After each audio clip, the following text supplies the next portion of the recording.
Hello, welcome, ladies and gentlemen. Sorry for the technical hiccup. It's an honor to be here today with all these great scientists and researchers. And I just wanted to reflect quickly about the venue. What a great choice it is, because it's not just beautiful, but it also reflects a family story. I don't know if you're familiar with it, but it was a wedding present from the Csekonics family to the Károlyi family. And the Csekonics family lived really well in the 18th century from agriculture. They were breeding horses, they were keeping cattle, and then they just went broke in 4 generations. So lost every single card games and debts and everything else. So it's what a great place for a soy house forum, I would say, because what we can just crush our soys or rebuild them or lose them in 4 generations. So I just checked it yesterday that where we are. So anyway, I would like to talk about the practical part of regenerating soils and how we can do it and how we personally do it.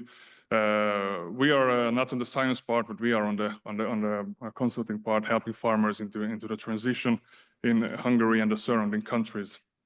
And I would like to talk about something like what is regenerative farming? What are the principles? What's this transition period that we are talking about? What would be the data needed to make it more effective and more risk-free for the farmers? And how the soil health data help also help farmers with other things, not just regenerative farming. You know that regenerative farming, I don't think that there is a definition, because what people say is that regenerative farming is not like defining it like you can do with organic farming. You have the laws, the regulations, you have everything there. But for regenerative farming, everyone say, okay, it's an approach, it's a system, it's a process. But what's important is that there are different practices and there are outcomes, desired outcomes. So I would say just put in something when you Google what is regenerative farming, you will get something from White Farm, which is a wheat and flour brand in the UK. You will get something from the Nobel Institute. Of course, I don't have to tell them what the Nobel Institute is, and also from Syngenta. So key players are trying to define what regenerative agriculture is. What's important is that it's partnering with nature to protect the soil and enhance diversity and the holistic management. It has the 6 principles. When I was in the United States, farmers knew it like they knew anything like a hymn or something like that. So for them, it's really a basic of how they work. First of all, you have to know your context. No 2 farms are the same. No 2 farmers are the same. And of course, there are differences everywhere. You have to minimize disturbance of the soil. It's not just physical disturbance, also chemical and biological disturbance.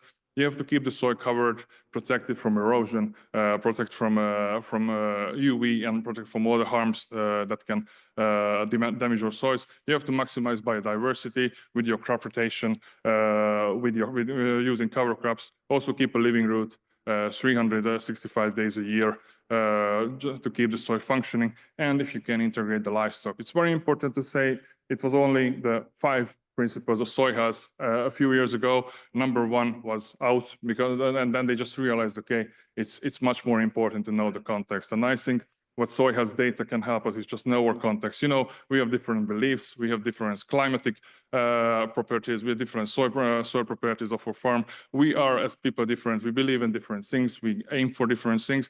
It's not just, okay, maybe some farmer will not be able to integrate the livestock. Some farmers will not be able to keep a living root because they are, I don't know, producing vegetables or something like that.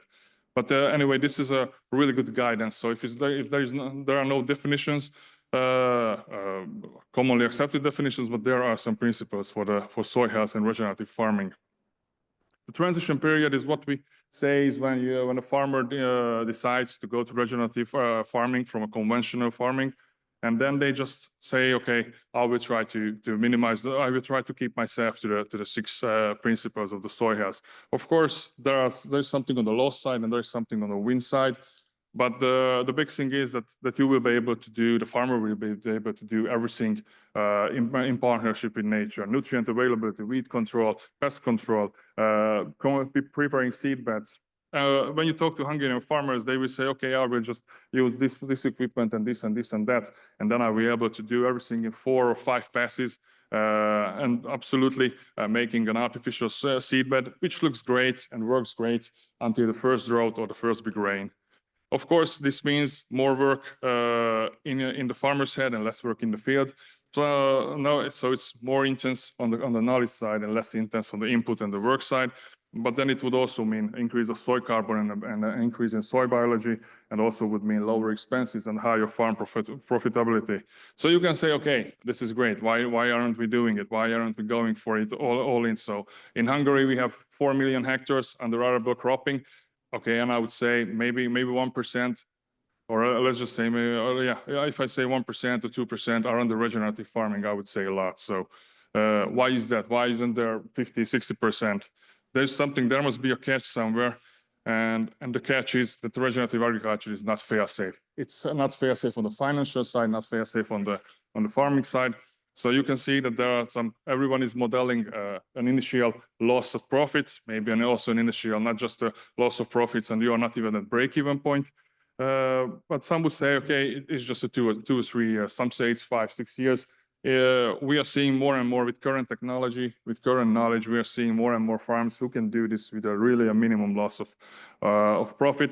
You just need to think a little bit more and not just buy a new machine, but maybe get some more soil health data, which is something like farmers don't really do. They say, okay, I will buy this machine and a bigger tractor in a different color and everything will be solved for me. It's not the same. It's not that, because we are just really keen on to keep everything under control and to really try to do everything that we can, and not just say, okay, let's just rely more on soil and soil health and soil biology, and then things will just go better for us. What makes soil healthy? I think there are the main indicators that we can agree on: that the nutrient availability, workability, the oxygen availability, the nutrient retention, toxicity, salinity, and the rooting conditions. You can see this. If these are great and these are all optimal, then I would say that there should be no problem with our soils at all. But is soil health something that we can say an objective and quantifiable set of parameters? There were some discussions a few years ago between István Parádi and a small group of Hungarian scientists and a small group of farmers. And István said, okay, I don't think that soil health could be a quantity parameter or something like that. Maybe you can say soil condition. We know that things are changing, so maybe it's we can say set a group of parameters and say, okay, this is what soil health is, and then this is objective and quantifiable. I think I also used the EU soil health map that Arvin just showed up. I just put a point on. It's near the Lake Balaton, where we are working with a farmer on 1,600 hectares to start a regeneration and start carbon sequestration. And he just said, okay, the average health points are okay, but you can see 2 big things: soil biodiversity and soil organic carbon are unhealthy. And I think that would be true for most of the most of the red or orange points in Hungary, that we are lacking biodiversity and we are losing soil organic carbon in an awfully fast pace. So what do we need? What do we need to present the farmers in order to be able to tell them, okay, you are on the right way, regeneration is going well, your soils are doing better, your farm is doing better. Of course, when the farms are doing better, they will know it, because they will get the checks, they will get the money, and they will understand it. But it's a long way. So we would say that, okay, we need a suite of indicators which reflect soil health, respond to the regenerative management practices. So if you change the practice, then there will be an improvement in that parameter. Are available at scale. So there is a laboratory in Hungary who can do, I don't know, 1,000, 2,000, 5,000 analysis of that in a year or so. Are affordable, so they don't cost a hell of a lot of money, and are not redundant, so they really just characterize one parameter of the soil.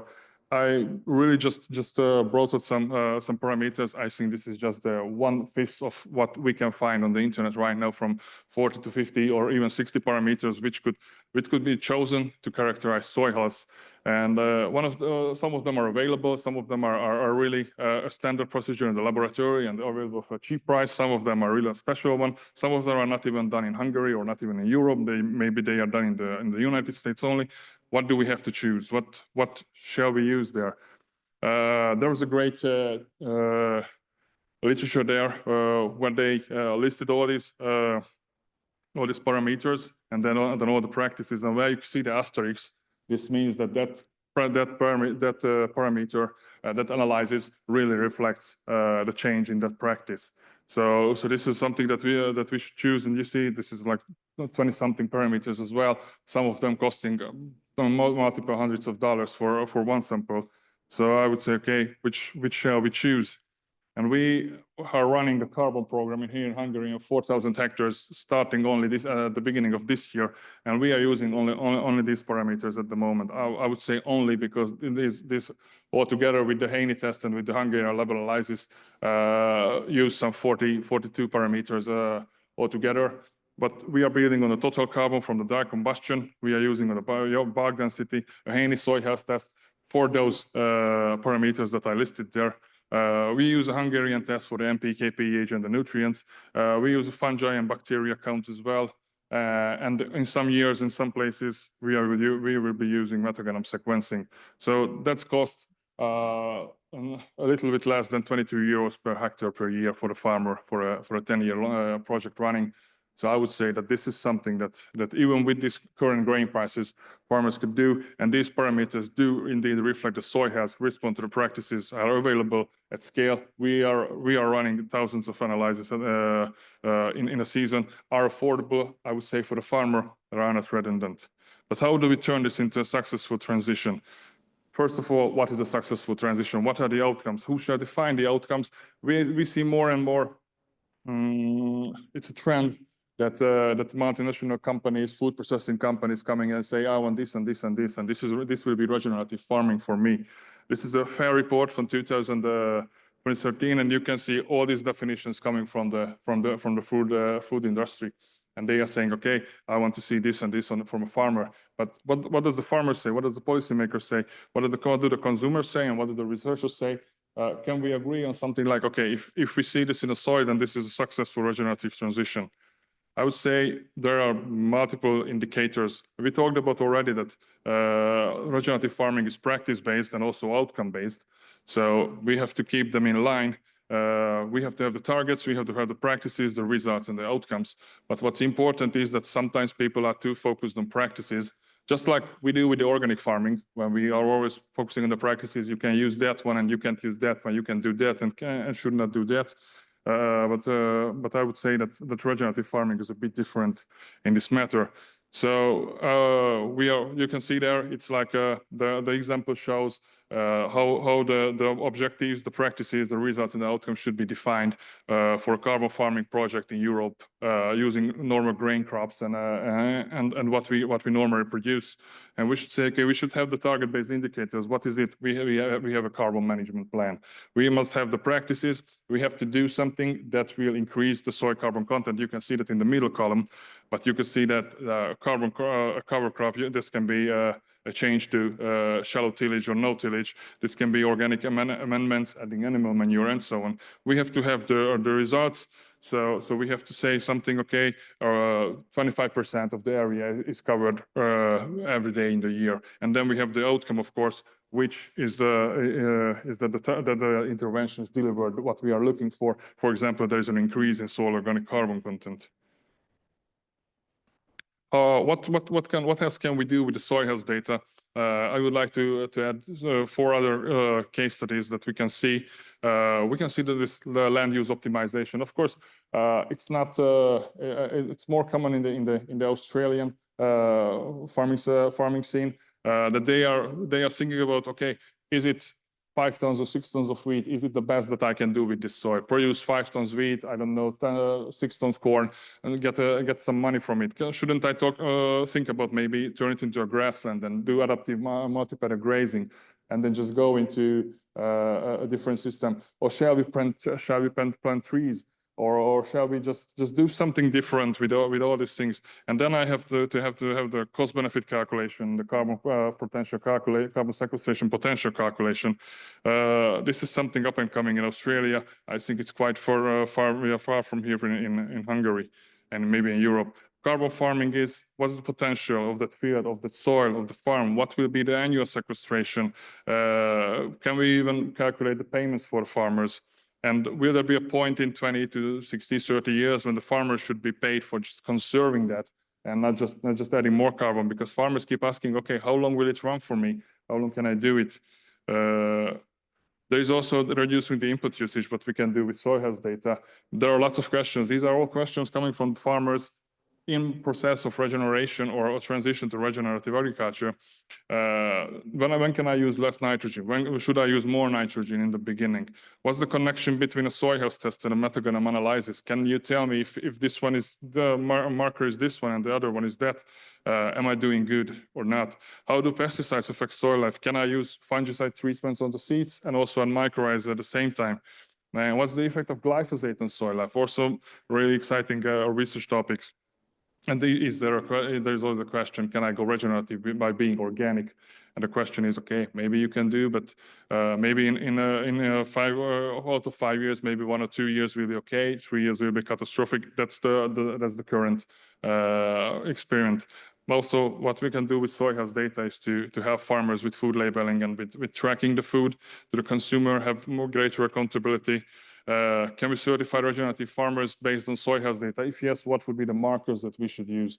There are some first regenerative certificates out there, like Regenified and the rest. So that should be something already present in the US and maybe coming to the European Union as well. Some closing thoughts, and I was trying to keep this short to have the other presenters more time to present their thoughts. Regenerative farming is an approach with the practices and the outcomes, and the transition is the riskiest part. So soil health parameters should be used to track the regenerative process, and the devices should be rock solid for the farmers to be able to make this transition less risky financially and environmentally.